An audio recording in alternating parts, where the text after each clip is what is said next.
नमस्ते, good morning. मैं Mona ma'am आप सबका स्वागत करती हूँ हमारे चैनल पर। आज हम फ्रैक्शन का कंप्लीट चैप्टर एक ही वीडियो में समझेंगे। एडिशन, सब्ट्रैक्शन, मल्टीप्लिकेशन और डिवीज़न सब कुछ बिल्कुल इजी तरीके से। तो वीडियो को लास्ट तक ज़रूर देखिए क्योंकि एंड में मैं आपको प्रैक्टिस क्वेश्चन भी दूंगी। तो चलिए सबसे पहले हम समझते हैं कि फ्रैक्शन क्या होता है। तो चलिए सबसे पहले हम एक सर्कल बनाते हैं। जैसे कि ये मैंने एक सर्कल बनाया है, अब इसको मैं 4 पार्ट में डिवाइड करूँगी। ये मैंने इसको 4 पार्ट में डिवाइड कर दिया है। अब इसका एक पार्ट जो है वो हम अलग से डिफ़ाइन करेंगे कि इस पार्ट का हमने कुछ यूज़ कर लिया है, तो इस पार्ट को हम कैसे लिखेंगे। तो इसको डिफ़ाइन करने के लिए हमको फ्रैक्शन की आवश्यकता होती है। जैसे कि सारे पार्ट्स 1 2 3 4 नीचे लिखेंगे और जो हमने डिफ़ाइन करा है वो 1/4। इसको हम एक पिज़्ज़ा की तरह भी मान सकते हैं कि पिज़्ज़ा के 4 पार्ट में से हमने एक पार्ट खा लिया है और 3 पार्ट बचे हैं। तो उसको कैसे डिफ़ाइन करेंगे, तो हमने 1/4 पार्ट खा लिया। ऐसे ही हमने सेकंड एक और सर्कल बनाया है, उसके 2 पार्ट हमने डिफ़ाइन किए हैं, तो उसको हम लिखेंगे 2/4 टोटल पार्ट अपॉन जो हमने डार्क किए हैं वो पार्ट। और इसी का एक एग्जांपल और ले लेते हैं जिसमें कि हम 4 से ज़्यादा पार्ट करेंगे। ये हमने 2 पार्ट करे, ये 4 पार्ट हो गए और ये हमारे 6 पार्ट हो गए और ये हो गए 8 पार्ट। अब 8 पार्ट में से हम 3 पार्ट्स को, टोटल 8 पार्ट से 3 पार्ट्स हम इसको डिफाइन करेंगे अलग से। तो इसको हम कैसे लिखेंगे,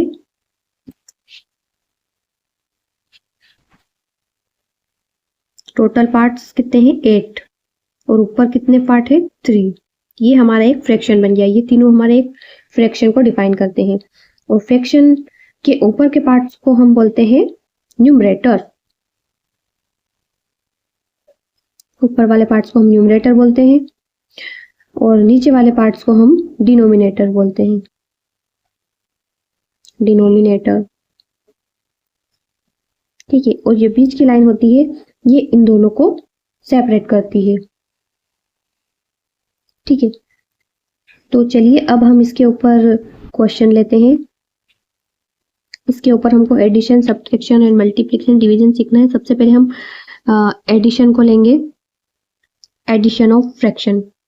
एडिशन ऑफ फ्रैक्शन में भी हमारे पास 2 केस होते हैं। केस फर्स्ट में हमारे पास है सेम डिनोमिनेटर 2/5 प्लस 1/5। इन दोनों का डिनोमिनेटर सेम है, तो इसको हम डायरेक्ट प्लस कर सकते हैं। 5 को हम कॉमन लेंगे,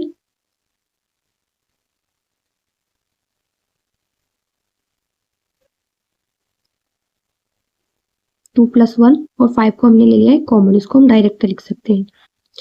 तो आंसर आएगा 3/5। सेम डिनोमिनेटर में बिल्कुल सिंपल है, नीचे वाले पार्ट्स को कॉमन लेना है और ऊपर वाले पार्ट को प्लस कर देना है। अब केस सेकंड में क्या है, डिफरेंट डिनोमिनेटर। जब डिनोमिनेटर डिफरेंट होंगे, जैसे एक 3 है और एक 4 है, तो इस सिचुएशन में हम क्या करेंगे। इस सिचुएशन में हम इसका एलसीएम लेंगे और एलसीएम कैसे निकालते हैं ये मैं आपको इधर रफ कार्य में बता रही हूँ।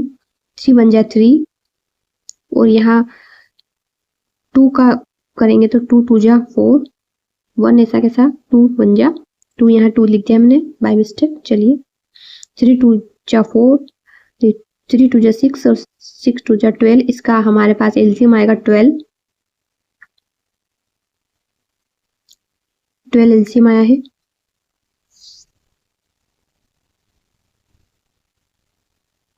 तो अब हमको क्या करना है, दोनों डिनोमिनेटर्स को सेम बनाना है। जैसे 3 और 4 की जगह पे हमको 12 बनाना है, तो हम डायरेक्ट नीचे के पार्ट में 12 लिख देंगे।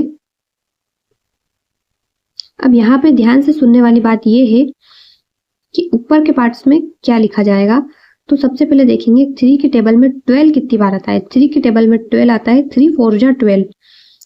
तो जो 4 बार में आता है इसका मतलब 4 का मल्टीप्लाई हमको 1 में करना है। तो 4 का मल्टीप्लाई जब हम 1 में करेंगे तो 4 1 जा 4 होता है। तो इस साइड लिखेंगे हम 4 और प्लस 4 की टेबल में 12 कितनी बार आता है? 3 बार। 4 3 जा 12, मतलब कि हमको ऊपर के 1 में मल्टीप्लाई करना है 3 का। तो 3 1 जा 3, इसलिए डायरेक्ट 3। इस चीज को थोड़ा ध्यान से समझने की जरूरत है। दोनों को प्लस कर दिया है 7/12। ये हमारा फाइनल आंसर आ चुका है और ये हमारा रफ कार्य है, इसलिए मैंने इसको साइड में लिखा है। इसको आप रफ कार्य में ही कीजिए। चलिए, अब नेक्स्ट टॉपिक हमने लिया है सबट्रैक्शन ऑफ फ्रैक्शन। फ्रैक्शन का सबट्रैक्शन कैसे करेंगे? 5/6 - 1/6। ये भी सेम प्रोसेस होती है एडिशन जैसी। जब अब इसका भी डिनोमिनेटर सेम है तो डायरेक्ट डिनोमिनेटर को कॉमन ले लेंगे 6 और 5 - 6 डायरेक्ट 4/6। अब इसको सिंप्लीफाई भी कर सकते हैं हम। तो 2 2 जा 4 एंड 2 3 जा 6, 2/3। ठीक है। अब इसी टाइप से अगर डिफरेंट डिनोमिनेटर्स वाला क्वेश्चन हो तो वैसे ही हमको एडिशन जैसे एलसीएम लेना है और एलसीएम से फिर हमको उसको सॉल्व करना है। मल्टीप्लिकेशन ऑफ फ्रैक्शन, ये हमने नेक्स्ट टॉपिक लिया है। मल्टीप्लिकेशन में नॉर्मल रूल होता है न्यूमरेटर का मल्टीप्लाई न्यूमरेटर में और डिनोमिनेटर का मल्टीप्लाई डिनोमिनेटर में। तो 2 4 जा 8, 3 5 जा 15। बस इसमें हमको इतना ही करना होता है। यहाँ एलसीएम की जरूरत नहीं होती है, भले डिफरेंट डिनोमिनेटर हो तब भी। अब नेक्स्ट टॉपिक पे आ जाते हैं हमारे फ्रैक्शन का division of fraction.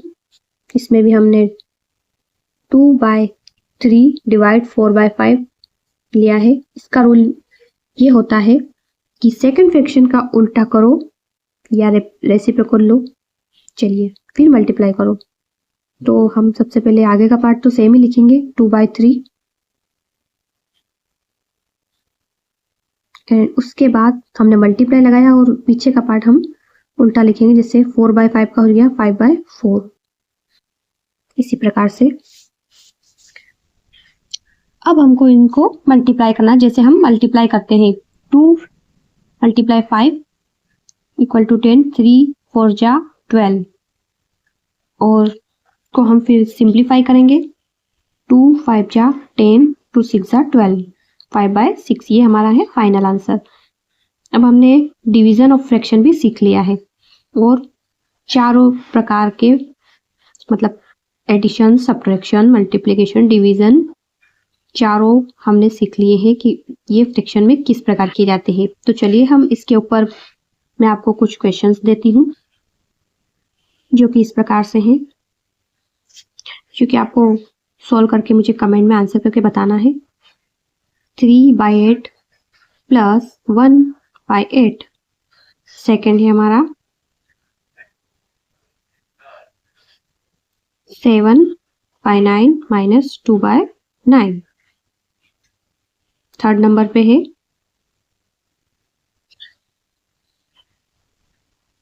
3/4 multiply 2/5 and fourth है हमारा 5/6 डिवाइड 1/3।